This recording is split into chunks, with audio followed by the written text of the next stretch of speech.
Well, the rhetoric about you has calmed down significantly. Yeah. It was disturbing. It was disturbing to watch. It was like, this is crazy. And to watch these politicians engage in it and all these people just like framing you as this monster. I was like, this is so weird. Like, this is what happens when you uncover fraud. Yes. The whole machine turns on you. And if it wasn't for a person like you who owns a platform and has an enormous amount of money, like, it could have destroyed you. Yeah. And that was the goal. The goal was to destroy me, absolutely. Because you were getting in the way of this amazing graft. This gigantic fraud machine. Yeah. Like I said, I think those teams done a lot of good work. You know, in terms of fraud and waste prevented, my guess is it's probably on the order of $200 or $300 billion a year. So it's pretty good. What do you think could have been done if you just had like full reign and total cooperation? How much do you think you could have saved? I mean, what level of power are we assuming here? Godlike. Oh yeah, I could probably cut the federal budget in half and get more done. That is so crazy. It is so crazy Yeah, that it's get more done and federal budget in half. widespread. It's that widespread. Well, I mean, a whole bunch of government departments simply shouldn't exist, in my opinion. Like examples. Well, the Department of Education, which was created recently, like under Jimmy Carter, our educational results have gone downhill ever since it was created. So if you create a department and the result of creating that department is a massive decline in educational results, and it's the Department of Education, you're better off not having it, because we did better before there was one than after. When you let the states run it. Yes. Yeah. Because at least the states can compete with one another. But the problem is, like, you hear like cutting Department of Education. Well, our kids need education. Like, yeah, they do. But this is a new department that didn't even exist, until the late 70s, and ever since that department was created, the education results have declined. And so, why would you have an institution continue that has made education worse? It doesn't make sense. They killed it, though, right?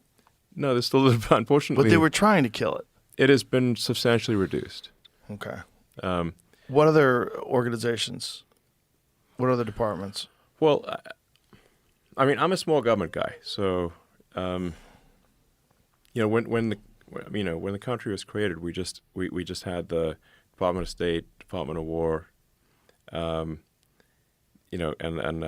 sort of the Department of Justice. We had an Attorney General and Treasury Department. I don't know why you need more than that. So what other departments specifically do you think are just completely ineffective? Well, here it's like a question. It's a sort of philosophical question of how much government do you think there should be? Right.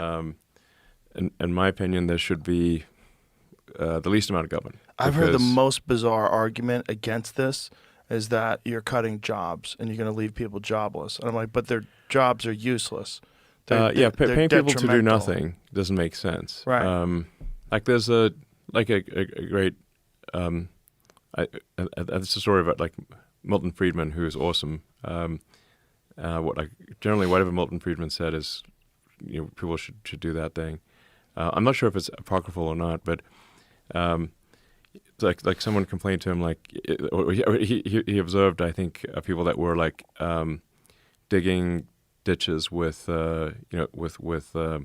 shovels, and he said, well, like allegedly Freeman said, well, I think you should use excavating equipment instead of shovels, and you could get it done with far fewer people. And then someone said, well, but then we're going to lose a lot of jobs. Well, then Friedman says, well, in that case, why don't you have them use teaspoons? just dig ditches with teaspoons. Think of all the jobs you'll create.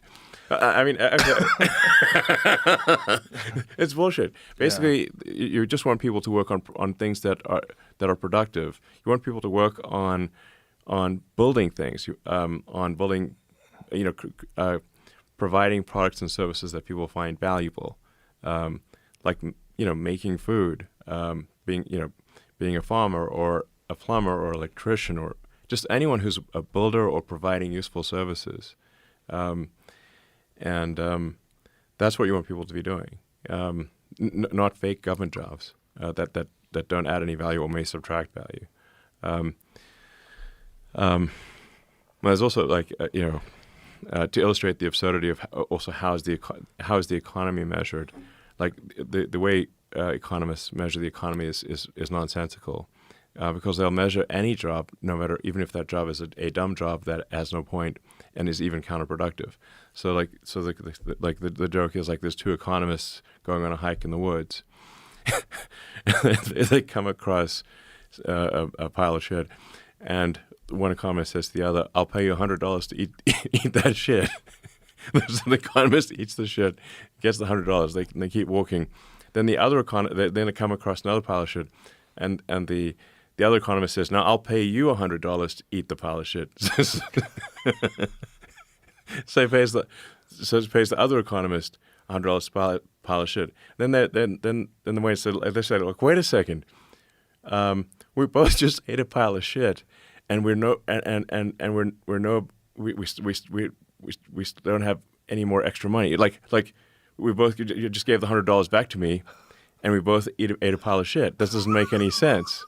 And they said, "No, but think of the economy, because that's $200 of that in the economy. That basically that measure eating shit would count as a job." This is to illustrate the absurdity of economics.